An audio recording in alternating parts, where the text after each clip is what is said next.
My name is Neil Pohl, and welcome to Executive Interviews. Accompanying me for this interview will be the President of the United States. Thank you for having me on your show today. It's a pleasure to have you. First, I'd like to talk to you about your duty as President. What roles do you fill? I fill 8 roles as President. The first is called Chief of State. As Chief of State, I serve as the head of the government. I represent the people of the United States. Another role I fill is as Chief Executive. This power is used at home or on domestic issues, but cannot extend to foreign affairs. As Chief Executive, my powers are limited by checks and balances. I also serve as the Chief Administrator, which places me in charge of the executive branch. As Chief Diplomat, I am the main author of American foreign policy. Everything I say or do is closely followed, both at home and in other countries. As Commander-in-Chief, my power extends directly over the military. The final role I fill is as Chief Legislator. I shape public policy, suggest, request, and insist that Congress enact laws that I believe are needed. Sometimes Congress disagrees with me and decides against legislation. Working with Congress takes up the majority of my time. That concludes my roles as President. Thank you for explaining your role as President. But now, could you please explain to me some of delegate powers?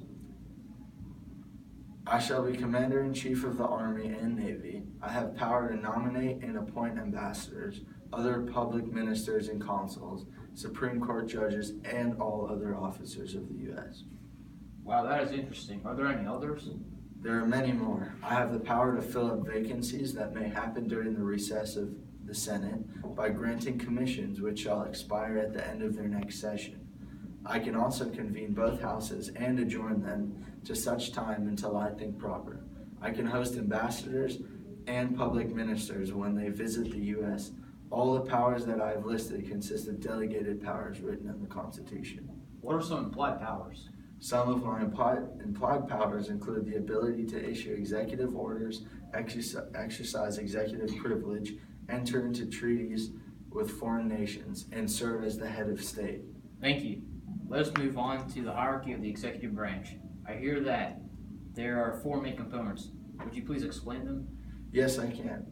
There are 4 main components of the executive branch.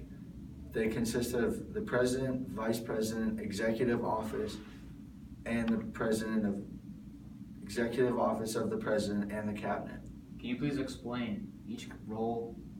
Certainly. Explain the roles within each component? Certainly. Let's start with my roles. As President, I am responsible for the execution and enforcement of the laws created by Congress. Next after me is the Vice President. He is my partner in office and is elected with me on the ballot. In case I die at any sudden moment, he will take my place to be President as he is next in line. I know that he will lead America the way I lead it.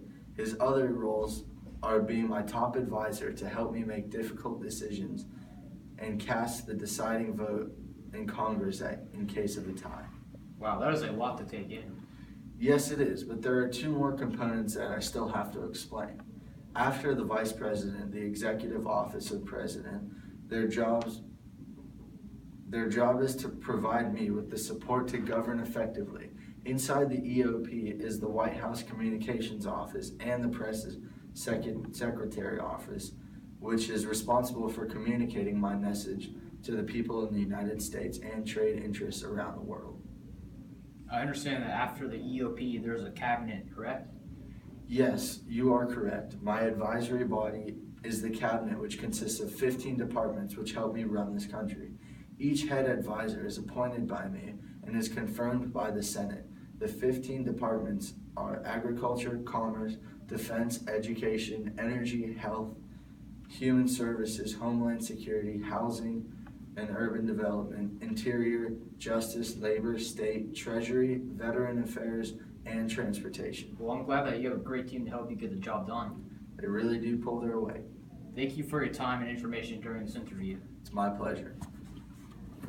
All right. Thanks.